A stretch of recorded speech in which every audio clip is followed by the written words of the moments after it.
ಮತ್ತೆ tiger black H D. ಕೋಟೆ ತಾಲೂಕಲ್ಲಿ ಶಂಕರಾಪುರ ಹಾಡಿಲಿ ಏನು ಹಾಡಿಗಳಿದಾವೆ. ಇದರಲ್ಲಿ ಆದಿವಾಸಿಗಳನ್ನ ಕರ್ಕೊಂಡ್ಬಂದು ನಮ್ಮ ಮಾಜಿ ಮುಖ್ಯಮಂತ್ರಿಗಳು ದಿವಂಗತ ಡಿ. ದೇವರಾಜ ಅರಸು ಅವರು ಮುಖ್ಯಮಂತ್ರಿ ಸಂದರ್ಭದಲ್ಲಿ ಇವ್ರನ್ನ ಕಾಡಿನಿಂದ ತಂದು ಒಂದು ನೆಲೆ ಆಗಬೇಕು ಅಂತೇಳಿ ಒಂದು ಗ್ರಾಮನ ನಿರ್ಮಾಣ ಮಾಡಿ ಇವ್ರಿಗೆ ಅಲ್ಲಿ ವಾಸ ಮಾಡೋಕ್ಕೆ ಮನೆಗಳು ಪ್ರತಿಯೊಂದು ವ್ಯವಸ್ಥೆ ಮಾಡಿಕೊಟ್ಟು ಇವ್ರ ಜೀವನ ಸಾಗಿಸೋಕ್ಕೆ ಒಂದು ವ್ಯವಸ್ಥೆ ಮಾಡಿಕೊಟ್ಟಿದ್ದು.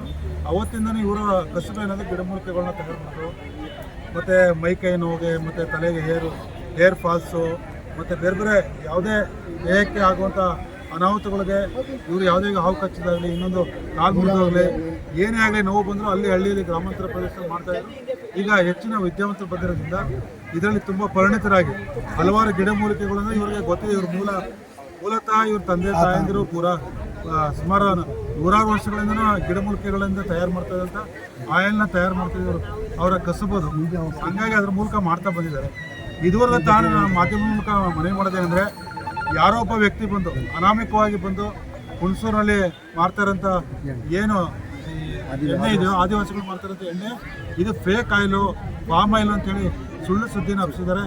ಪಾಮ್ ಆಯಿಲ್ ಊಟ ಮಾಡೋದು, ಪಾಮ್ ಆಯಿಲ್ ಯಾರು ತಲೆ ಕೂದಲಿಗೆ ಹಾಕ್ತಾರೆ ಅಂದರೆ ಅದು ಭಾಳ ಒಂದು ರೀತಿ ಕೆಟ್ಟ ಸಂದೇಶವನ್ನು ಸಾರಿದ್ದಾರೆ. ಅವ್ರು ನಮ್ಮ ಊರ ಹತ್ರ ನನಗೆ ಗೊತ್ತಿರಂಗೆ ಕಳೆದ 15 ವರ್ಷದಿಂದ ಇವರು ಈ ಥರ ತೈಲವನ್ನು ತಯಾರು ಮಾಡಿ ಮಾರಾಟ ಮಾಡೋದು, ಆನ್ಲೈನ್ ಬಿಸ್ನೆಸ್ ಎಲ್ಲ ಮಾಡ್ತಾಯಿದ್ದಾರೆ. ಯಾರು ತಗೊಂಡ್ರಂತ ಒಬ್ಬ ಗಿರಾಕಿ ಅಂದರೆ ಗ್ರಾಹಕ ಇದುವರೆಗೂ ಯಾವುದೇ ಇಲಾಖೆಗೆ ಕಂಪ್ಲೇಂಟ್ನ ದೂರು ಕೊಟ್ಟಿಲ್ಲ ಇವರು. ಹಾಗಾಗಿ ದೂರೇ ಕೊಟ್ಟಿಲ್ಲ ಅಂದಮೇಲೆ ಅದೇ ಫೇಕ್ ಆಗಕ್ಕೆ ಸಾಧ್ಯ ಹೆಂಗೆ? ಹಾಗಾಗಿ ಇವರು ಒಂದು ಕಸುಬಿನಲ್ಲಿ ಏನೋ ಒಂದು ಅವರು ಮನೆ ಕುಟುಂಬ ನಿರ್ವಹಣೆ ಮಾಡಲಿಕ್ಕೆ ಒಂದು ಬಿಸ್ನೆಸ್ ಮಾಡ್ತಾಯಿದ್ದಾರೆ. ಆ ಬಿಸ್ನೆಸ್ಗೆ ಒಂದು ಅವರ ಹೊಟ್ಟೆ ಮೇಲೆ ಕಲ್ಲು ಹಾಕೋಕ್ಕೋಸ್ಕರ ಇವತ್ತು ಯಾರೋ ದುರ್ದೈವಿಗಳು ಅಂದರೆ ಈ ಸುತ್ತಮುತ್ತ ಇವ್ರಿಗೆ ಆಗ್ತಾರಂಥವ್ರು ಸ್ಥಳೀಯರು ಅವ್ರಿಗೆ ಸಪೋರ್ಟ್ ಮಾಡಿ ಕಳಿಸಿ ಈ ಥರ ಮಾಡಿದ್ದಾರೆ. ಸ್ಥಳೀಯರ ಮೇಲೆ ಇವರು ದೂರು ಕೊಟ್ಟಿದ್ದಾರೆ. ಅವರು ಸಹ ತಗೊಂಬಂದು ಸ್ಟೇಷನ್ ಕೂರಿಸ್ಕೊಂಡಿದ್ದಾರೆ. ನಾನು ಪೊಲೀಸ್ ಇಲಾಖೆ ಇರ್ಬೋದು, ಈ ಮಾನ್ಯ ಜಿಲ್ಲಾಧಿಕಾರಿ ಇರ್ಬೋದು, ಆರೋಗ್ಯ ಇಲಾಖೆ ಇರ್ಬೋದು, ನಿಜವಾಗ್ಲೂ ಇದು ಸರಿ ಇಲ್ಲ ಅಂತೇಳಿ ತಾವು ಕ್ರಮ ತಗೊಳ್ಳಿ, ಅದ್ರ ಬಗ್ಗೆ ನಮಗೇನು ಬೇಜಾರಿಲ್ಲ. ಆದರೆ ಅನ್ನೆಸೆಸರಿಯಾಗಿ ಒಂದು ವ್ಯವಹಾರ ಮಾಡ್ತಾ ಇರೋರ ಮೇಲೆ ಏಕಾಏಕಿ ಬಂದು ಸುಳ್ಳು ಸಂದೇಶವನ್ನು ವಾಟ್ಸಪ್ಪು ಮತ್ತು ಫೇಸ್ಬುಕ್ಕಲ್ಲಿ ಹಾಕೋದು ಇದು ಭಯಂಕರವಾದ ತಪ್ಪು. ಆತ ಯಾರು ಏನು ಅಂತ ಅವ್ನಿಗೆ ಗೊತ್ತೇ ಇಲ್ಲ. ಹುಣಸೂರಲ್ಲೆಲ್ಲ ಓಡಾಡಿದ್ದೀನಿ, ಎಲ್ಲ ಕಡೆ ಯಾರನ್ನ ಕೇಳಿದ್ದೀನಿ ಏನು ಅಂತ ಗೊತ್ತಿಲ್ಲ. ಸುಮ್ಮನೆ ಎಲ್ಲೋ ನಿಂತ್ಕೊಂಡು ಒಂದು ಬಾಟ್ಲ್ ಯಾವುದೋ ನೀರನ್ನ ತಗೊಂಡು ಇದು ಫೇಕ್ ಆಯಿಲ್ ಅಂತೇಳಿ ಹೇಳೋದು ತಪ್ಪು. ಇವತ್ತು ಪಕ್ಷಾಂತರಕ್ಕೆ ಹೋಗಿ ತುಂಬ ದೂರದಿಂದ ಬೇರೆ ಬೇರೆ ರಾಜ್ಯದಿಂದೆಲ್ಲ ಬರ್ತಾರೆ ಕುಡಿಕೊಂಡು ಬಂದು. ನಮಗೆ ಈ ತೈಲ ಹಾಕೋದ್ರಿಂದ ನಮಗೆ ತುಂಬ ಒಳ್ಳೆಯದಾಗ್ತದೆ, ಇನ್ನೂ ಹೆಚ್ಚಿನ ಬಾಟ್ಲು ಬೇಕು ಅಂತೇಳಿ ಆರ್ಡ್ರ್ ಮಾಡ್ತಾರೆ.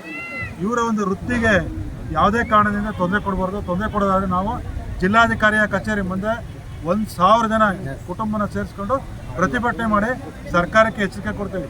ಯಾವ ದುಷ್ಕರ್ಮಿಗಳಿದ್ದಾರೋ ಅವ್ರು ಕೂಡಲೇ ಬಂಧಿಸಬೇಕು, ಕಾನೂನು ಕ್ರಮ ತಗೋಬೇಕು ಅಂತೇಳಿ ನಾನು ಜಿಲ್ಲಾ ಪೊಲೀಸ್ ಇಲಾಖೆ ಅವ್ರು ಮತ್ತೆ ಮೋಡಿ ಪೊಲೀಸ್ ಅಂತೇಳಿ ಯೂಟ್ಯೂಬ್ ಚಾನಲ್ ಮಾಡ್ಕೊಂಡು ಸುಳ್ಳು ಸುದ್ದಿಯನ್ನು ಹಬ್ಬಿಸ್ಕೊಂಡು ಇವ್ರಿಗೆ ಮುಂಚೆ ಬಂದು ಇವ್ರಿಗೆ ದುಡ್ಡು ಕೇಳಿದಾನೆ. Is should be black mailer.